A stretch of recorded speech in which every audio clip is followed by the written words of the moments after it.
Hello বন্ধুরা, তোমরা সবাই কেমন আছো? আশা করি ভালো আছো।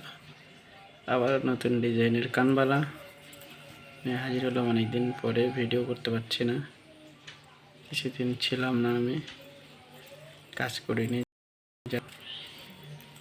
কিছু কাজ ছিল যেটা খুবই এমার্জেন্সি, সেগুলো করতে পারিনি।